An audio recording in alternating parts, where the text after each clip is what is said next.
ஆட்சியர் குரவையில் வந்து கிருஷ்ணனை பற்றி நீட்டமான இதெல்லாம் இருக்குது. அவங்க பாடும்போது கண்ணனை பற்றி பாடுகிறார்கள். ஸோ அதெல்லாம் இருக்குது.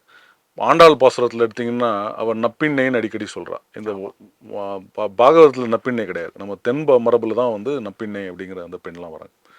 ஸோ இந்த கிருஷ்ண மண்டபத்தில் குறிப்பிடப்பட்டிருக்கிறது வந்து கிருஷ்ணர் வளர்ந்த இடம். தமிழ்நாடு கிடையாது, அவர் வளர்ந்த இடம் யமுனைக்கரையில் தான் சொல்கிறாங்க. அங்கே வந்து அந்த கோவர்தன மலையை பூஜை பண்ணுகிறார்கள்.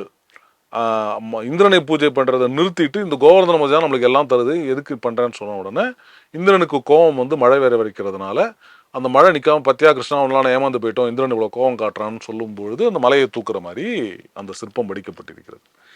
இந்த சிற்பம் வடிக்கிறதுல பார்த்தீங்கன்னா பிற்காலத்தில் வந்து சுண்டி விரலை தூக்கி காட்டிட்டு இருப்பாங்க. இதில் வந்து ஒரு கையை தூக்கிட்டு நிற்கிறார் அவர் கிருஷ்ணர். பக்கத்தில் வலது பக்கம் அவர் பக்கத்தில் அவர் உசரத்துக்கு பலராமன் நிற்கிறார். 2 பேருமே கிரீடம் போட்டிருக்காங்க. இடது பக்கத்தில் அவர்களுடைய சகோதரி சுபத்திரை நிற்கிறாங்க.